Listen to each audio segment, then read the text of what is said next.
Whenever you return to doing something extraordinary, something that makes you feel alive, riding motorcycles, hang gliding, talking back to your mother-in-law, there's a question worth asking. Not why did it take so long, but what brought you here? Because those are very different questions, and only one of them is worth your time.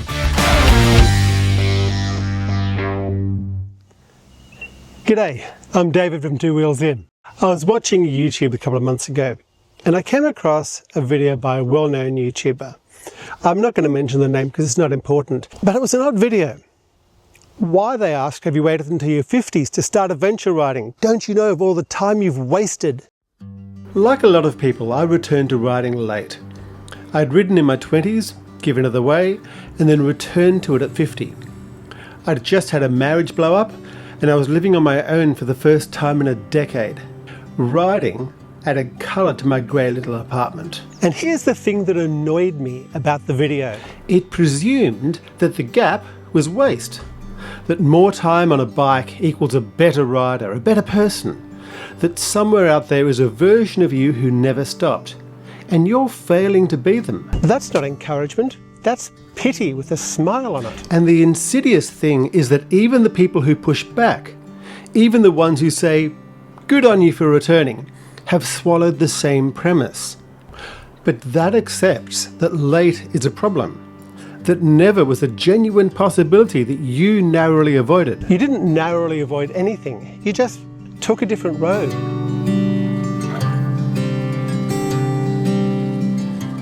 So whenever you get on a motorcycle or go skydiving or mountain climbing or whatever you do that makes you do you, there's something you should know. Life has led you to this point. All the experiences you had, all the good and the bad things that happened to you, they've led you here, where you're willing to try something new and extraordinary. And the time it took to get you here, that's not wasted time. That's a path. I've got 4 reasons to think this. There may be more, but these are mine. Researchers Zelenberg and Peters define regret as a comparison-based emotion of self-blame, experienced when people realise their present situation could have been better had they acted differently. I'll say that again. Comparison-based self-blame. When someone tells you that you've wasted 30 years of living, they're not just making an observation. They're handing you a comparison that you didn't ask for, a judgment on you and your time, a version of your life that was better and inviting you to feel personally responsible for not living it. That's what that well-meaning advice does. It doesn't light a fire under you, it makes you feel like you've already failed. And the worst part? The person saying it has no idea. They think they're being encouraging. They're not. They're activating a mechanism researchers have spent decades documenting. You walk away motivated, maybe, but you also walk away smaller than you were before you pressed play. And it gets worse, because sometimes even the people that are on your side have swallowed the same premise. Better late than never. You've heard it. You've probably said it. It sounds like support. It sounds like someone in your corner. But listen to what it's saying. Late. You were late. You nearly didn't make it, but here you are, and we'll let it go this time. Better late than never concedes the argument before it starts. It accepts that life is the problem that needs forgiving, that there was a correct time and you missed it, and we're all being very gracious about it. That's not support. That's an apology on your behalf for something you didn't do wrong. The returning rider hears better late than never and feels grateful. And somewhere underneath that gratitude is the quiet acceptance that yes, they were late, that gap was a deficit, that they owe the riding life something for their absence. They don't, you don't. You were never late, you were exactly where life had you. And then there's the motorcycle industry, bless their corporately approved and uniformly sized hearts. There's a term they use for returning riders, born again biker. And the language around it is relentlessly positive. You've got more time now, and probably more importantly, more money. You know exactly what you want from your riding experience. Isn't that lovely? But consider it again. More time now. More money now. Know what you want now. Every single selling point is framed as something you have instead of the years you missed. Compensation, like the industry is presenting you with a consolation prize and calling it a trophy. But here's the thing that really gets me. The US Motorcycle Industry Council has been tracking rider demographics for decades, and the numbers are unambiguous. The median age of motorcycle owners in the US is now 50, up from 32 in 1990. The average rider today is exactly the person that YouTuber was talking down to. They weren't making a video criticising a small group of motorcyclists. They were criticising most of them. Half his audience, probably more, were returning riders. Motorcyclists who'd had a gap, riders who'd come back in their 40s or 50s or 60s, riders who'd built a life first and found the bike again when it was time. And without meaning to, that YouTuber looked the audience straight in the eye and told them they'd wasted their time. That's the hidden insult, right there.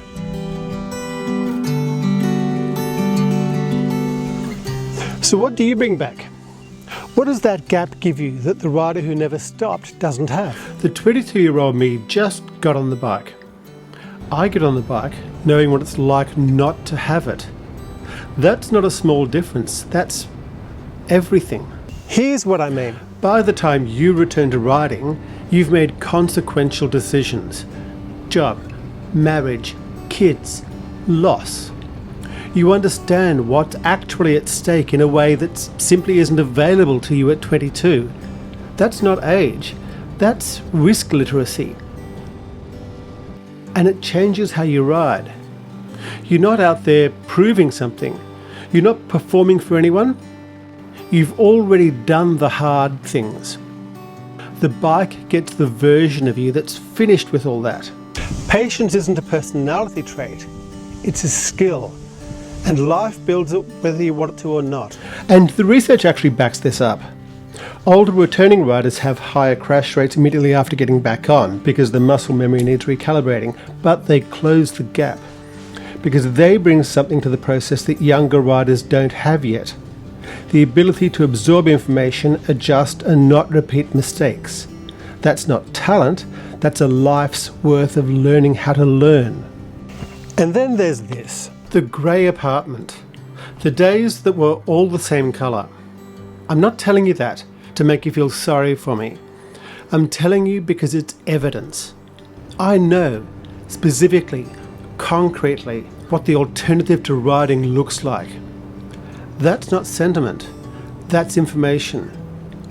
When I throw a leg over Billy, I'm not escaping, I'm choosing, deliberately, consciously, with full knowledge of what it costs not to have this. The 22-year-old me doesn't have that data yet. I do.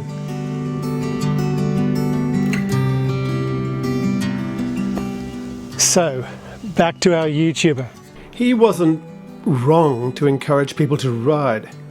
He wasn't wrong to want more people on bikes. But the framing, the don't waste another day, you've already missed so much, that framing puts the weight in the wrong place. It asks you to look backwards, to measure the gap, to feel the loss of something you didn't even know you were missing. That's not where the weight belongs. Because here's what's actually true. Whenever you returned, at 40, at 50, at 60, that wasn't late. That was when your life was ready to give you all this. Everything that happened in the gap, the marriage, the kids, the loss, the grey apartment, the ordinary Tuesday afternoons that all looked the same. All of it brought me to the moment when I threw a leg over the bike and remembered what colour looked like. That's not a consolation prize, that's the whole point. And if you're 20 and you're watching this and thinking of riding, do it. And if you're 50 and wondering if you're too old to return to it, do it. And if you're 80, well, check with your doctor, and if they're happy, do it. To all of you, do it safely, with gear and with training. But if you want to, if you really, really want to, give it a go.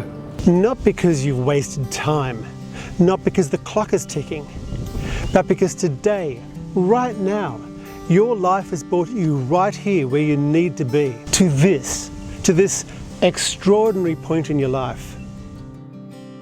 If this resonated, share it with someone who's thinking about getting back on a bike. They need it even more than you did. And if you want the full story about the grey apartment and the marriage and how I ended up on 2 wheels again, the video's up there somewhere. There's a link in the description. I'm David from 2 Wheels In. Ride safe out there.